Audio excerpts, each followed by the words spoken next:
الله الرحمن الرحيم. اللي كان بيسأل عن أنواع الزوي اللي بتركب ما بين البورسلين، في قطع الديكور. طبعا الزوي يا جماعة اللي بتركب في الحوائط دي 3 أنواع، مهياش نوع واحد.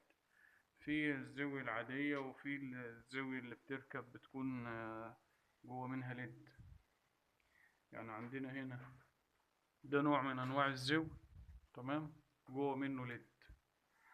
ده جوه منه ليد بيبقى زاوية مضيئة، بتركب في الزاوية اللي هنا دي، مكانها بتركب في المكان ده كده، تمام. في الزاوية 90، وفي الزاوية اللي هنا كمان مفيش مشكلة تركب، ويركب الزاوية العادية. وفي الزاوية اللي هي بتركب ما بين البلاطات وبعضها زي دي كده، دي زاوية ليد بتركب ما بين البلاطات وبعضها، ما بين الديكور والبلاطات السادة، لكن ما تنفعش تركب هنا في المكان ده، بتركب في الجناب العدلة كده، تمام. بيبقى قطرها تقريبا 1.7، يعني تقريبا 2 سنتي إلا. الزاوية دي بتبقى أقل، بتبقى دي السمك بتاعها سنتي و3 ملي، تمام. دي بيبقى السمك بتاعها أقل، عشان دي بتركب في الزاوية هنا، وكمان تركب معانا في الزاوية دي مفيهاش أي مشكلة. دول نوعين من أنواع الزاوية اللي بتركب. في كمان نوع تالت هنصوره لحضراتكم دلوقتي. النوع التالت من الزاوية هي زاوية عادية خالص، لا الزاوية دي كده، دي زاوية معدن عادية خالص، ما هياش مضيئة.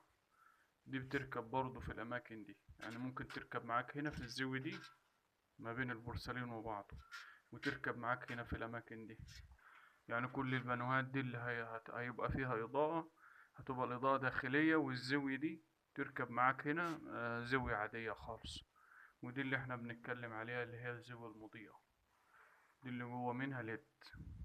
دي طبعا بتيجي الكهرباء بتاعتها من السقف من فوق، يعني بيبقى لها كده مكان من فوق، وتجيب سنبورد بيمشي السلك بتاعه ويجيبه.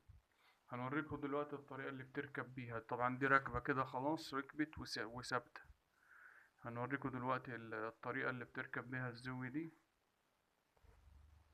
دلوقتي هنشوف حضراتكم معانا دلوقتي في تركيب الزاوية. دي الزاوية دي لسه مركبتش، الزاوية دي كده معانا، وتيجي كده زي ما هي، تمام.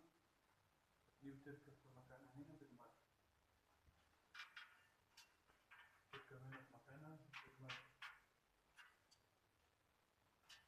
تستخدم المادة دي عادي خالص، مادة اللزق.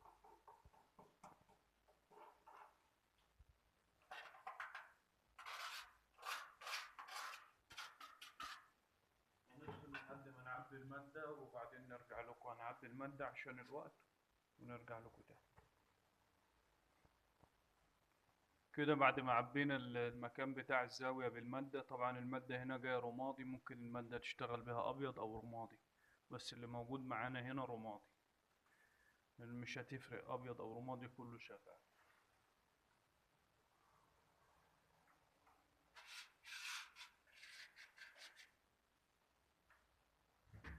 نجيب الزاوية بتاعتنا كده، تمام، وتركب عادي خالص في المكان بتاعها كده.